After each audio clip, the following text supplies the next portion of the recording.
मी काय तिथं जुगाराचा अड्डा चालवतो, जुगार चालवतो, दारूचा अड्डा चालवतो? मी पवित्रच काम करतो ना, पिढी घडवतोय ना. तर हो द्या तुमची बी एकदा मग सिंचन घोटाळ्याची चौकशी आणि माझ्या बी चाळीची चौकशी. आणि दूध का दूध पाणी का पाणी. एवढी प्रस्थापित मोठी साधार घराणी, मग तावरे असतील, जगताप असतील, देवकाते असतील, कोकरे असतील, वर काकडे असतील, खाली काटे असतील, एवढी घराणी आज मोठी नावं आडनावं.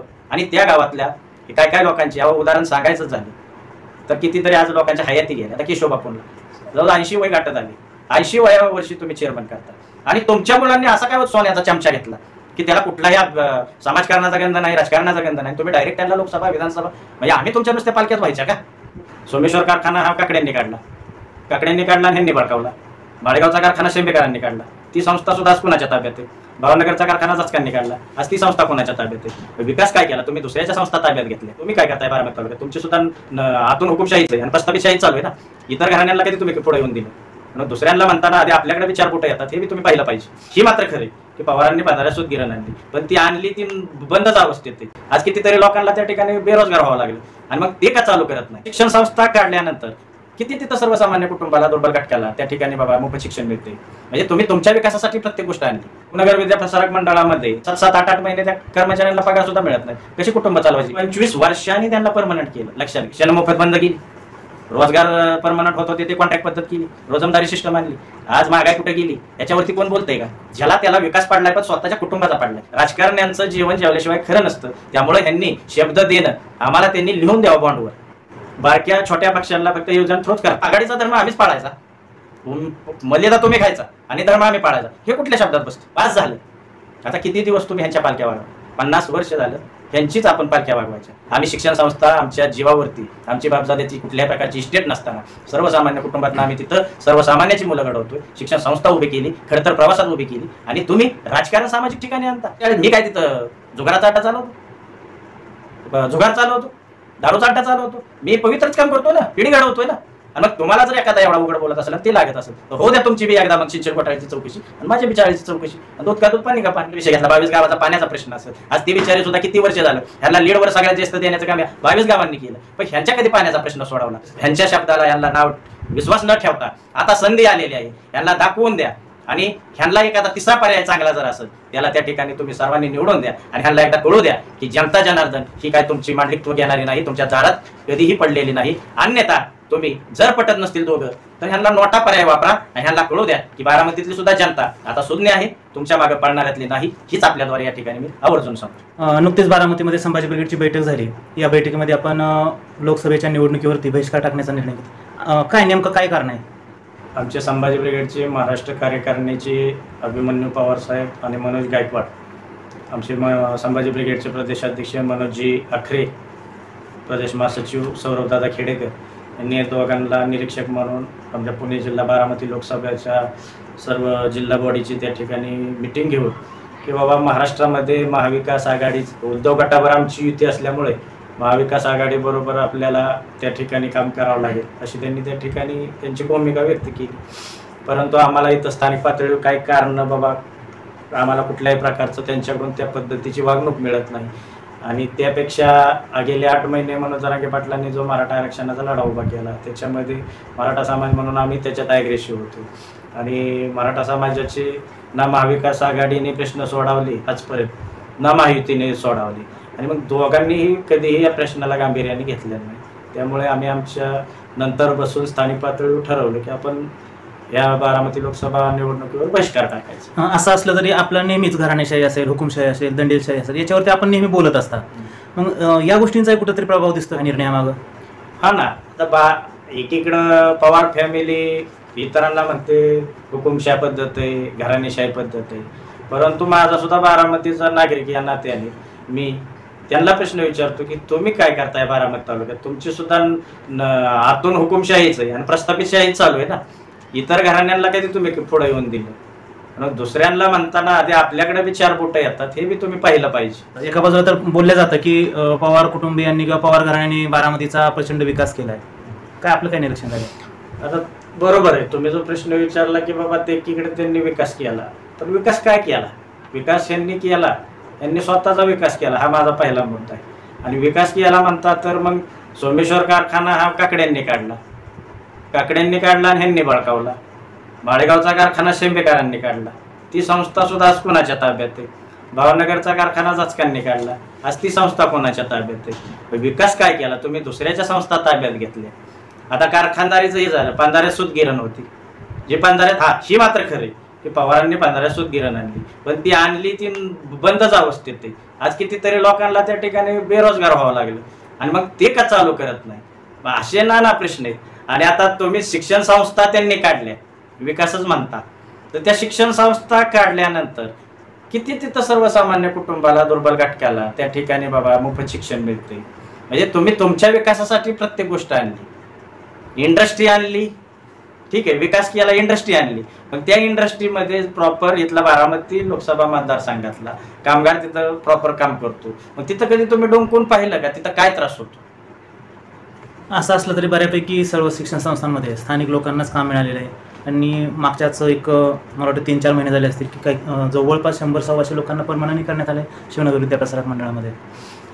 आता शिवनगर विद्याप्रसारक मंडळामध्ये परमनंट करण्यात जरी आलेलं असलं तरी त्या संस्थेचं तर आयात अध्यक्ष शरद पवार साहेब, पण तिथली बी काय परिस्थिती आहे ना की तिथं कितीतरी 7-7, 8-8 महिने त्या कर्मचाऱ्यांना पगार सुद्धा मिळत नाही. कशी कुटुंब चालवायची? कितीतरी लोक भेटतात, बोलतात, त्यांच्या अडचणी सांगतात, पण मग जर तुम्ही खरंच तुम्ही इथं लोकशाही वापरत असाल, तिथं लोकशाही वापरत असता, तर त्यांनी आज कितीतरी वर्ष लोकांनी कामं केली असताना त्यांना आज बोलू शकत नाहीत.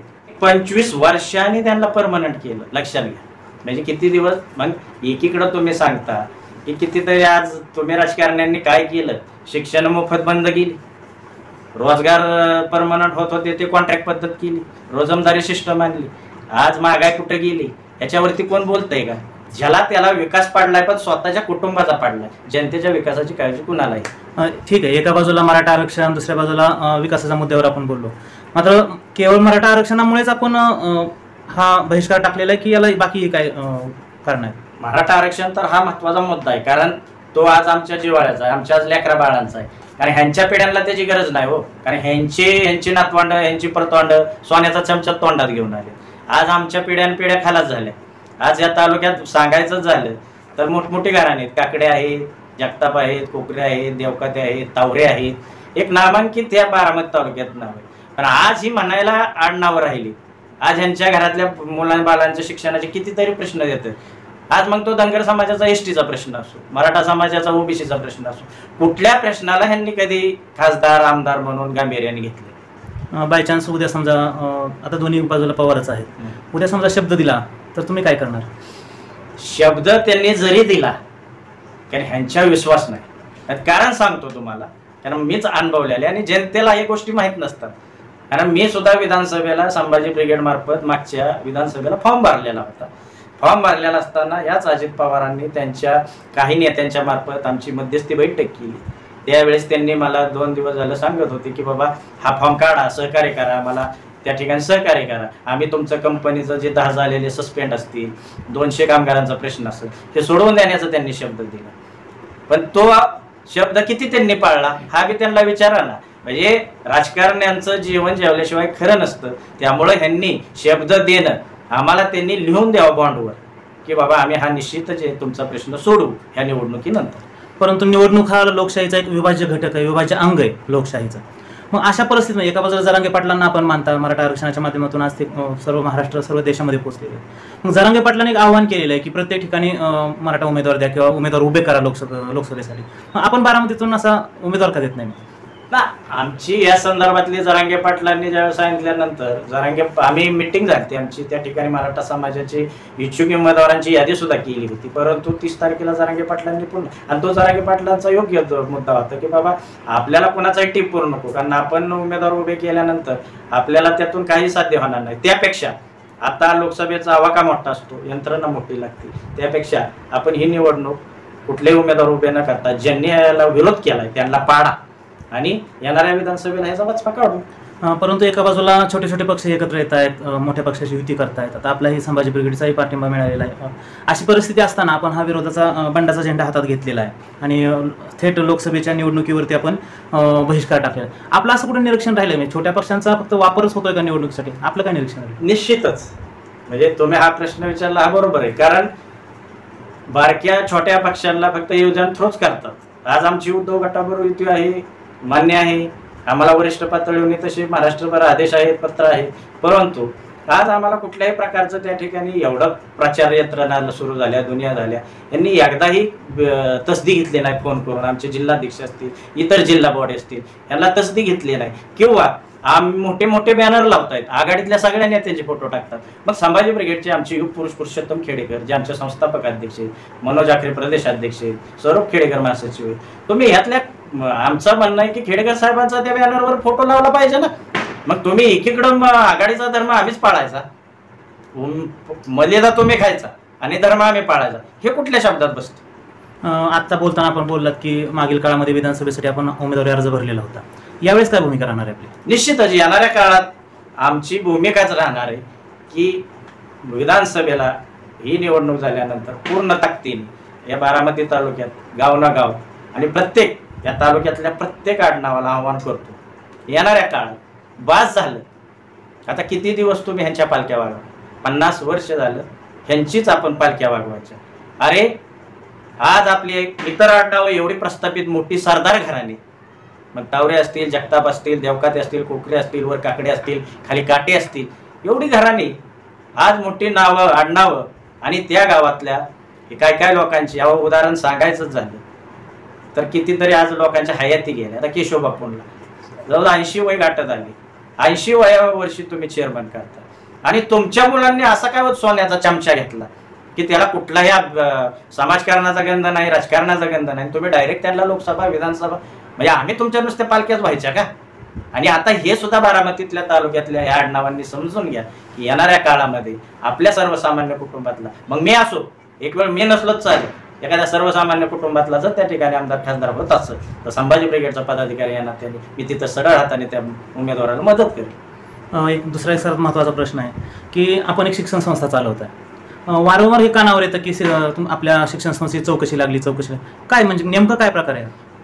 कसं आहे बा, आता तुमच्या माध्यमांना सांगू शकतो की काही गोष्टी आपल्याला ज्या पटत नाही त्या आपण स्पष्ट बोलतो आणि स्पष्ट सत्य वास्तव ही माझी ब्रिगेडची आमची पहिल्यापासूनची भूमिका आहे. आणि उघड एखाद्यावरती ह्यांच्या काही चुका आपण उघड मांडतो. भविष्यातलं पाठीमागे कॅनल स्तरीकरण असेल किंवा ह्यांच्या काही चुकीच्या या गोष्टी असतील, मराठा आरक्षणासंदर्भातल्या असतील, आपण ह्याच्यावरती उघड भाष्य करतो, ह्यांच्या चुका उघड करून दाखवतो. मग ह्यांचा एकच आहे, सत्ता केंद्र असतात त्यांच्या ताब्यात, यांची सगळी लोकशाही म्हणतो आपण पण हुकुमशाहीच आहे ना. मग जो एखादा उघड बोलतो मग त्याला कुठं अडकवायचा, मग त्याचे वीक पॉईंट शोधायचे, मग त्याला कुठं अडकवायचा, मग त्याचं काय वीक पॉईंट आहे. मग अशी आमची बाबा एक शिक्षण संस्था आहे. आम्ही शिक्षण संस्था आमच्या जीवावरती, आमची बापजाद्याची कुठल्याही प्रकारची इस्टेट नसताना सर्वसामान्य कुटुंबातनं आम्ही तिथं सर्वसामान्याची मुलं घडवतोय. शिक्षण संस्था उभी केली, खडतर प्रवासात उभी केली आणि तुम्ही राजकारण सामाजिक ठिकाणी आणता. तुमच्यात आहे ना धमाक.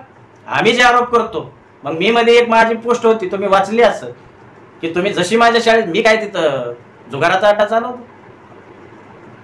जुगार चालवतो, दारूचा अड्डा चालवतो, मी पवित्रच काम करतोय ना, पिढी घडवतोय ना. आणि मग तुम्हाला जर एखादा एवढा उघड बोलत असेल आणि ते लागत असेल तर हो द्या तुमची बी एकदा मग सिंचन घोटाळ्याची चौकशी आणि माझ्या बी चाळीची चौकशी. दूध का दूध, पाणी का पाणी. आता लोकसभा निवडणुकीला आपण बहिष्कार टाकलेला आहे. मग आता हा जो बहिष्काराचा मुद्दा आहे हा आता समाजापर्यंत कसा पोहोचवणार आहे? पुढची दिशा कशी राहणार आहे? आम्ही आता सोशल मीडिया मार्फत तर हे केलेले, आमच्या वरिष्ठ पातळीवर सुद्धा आम्ही आमच्या पद्धतीने कळवलेले. वरिष्ठ पातळीवर तर म्हणणं होतं की तुम्ही महाविकास, परंतु त्यांना सुद्धा आम्ही पटवून दिलं की हे स्थानिक पातळीवरती कशी वागणूक देतात किंवा जी तुम्हाला आपणच आघाडीचा धर्म पाळतो हे आपल्याला त्या ठिकाणी दाखवतं. बॅनरवर दाखवा ना तुम्ही. आमच्या खेडेकर साहेबांना त्या ठिकाणी तुम्ही का दाखवत नाही? आघाडीत आहेत ना तुम्ही, मग तुमचे सगळे चालतात, मग आमचे बी घ्या ना तिथं. मग आम्ही बी म्हणू खरंच तुम्ही आघाडी धर्म पाळता आणि सर्वांना त्या ठिकाणी बोलण्याचा अधिकार देतात. लोकशाही प्रक्रियेतून आपण जात आहोत पुढं. नागरिकांना काय, मतदार राजाला पण काय सुचवाल?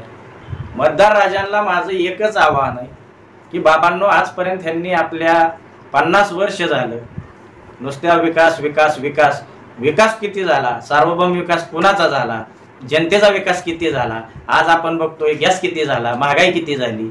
एकीकडं तुम्हाला मोदी सरकारने सांगितलं होतं की स्विस बँकेतनं पैसा रिटर्न आणतो. कितीतरी विकासाचे मुद्दे बोलले पण किती खरे केले. आणि आत्ता बारामतीतल्या सुद्धा नेत्यांनी मराठाचा आरक्षणासारखा विषय असेल, धनगर समाजाचा ST सारखा विषय असेल, असे कितीतरी विषय आहेत किंवा सामाजिकतेचा जो विषय घेतला, 22 गावाचा पाण्याचा प्रश्न असेल, आज ते बिचारे सुद्धा किती वर्ष झालं ह्यांना लीडवर सगळ्यात जास्त देण्याचं काम या 22 गावांनी केलं, पण ह्यांच्या कधी पाण्याचा प्रश्न सोडवला?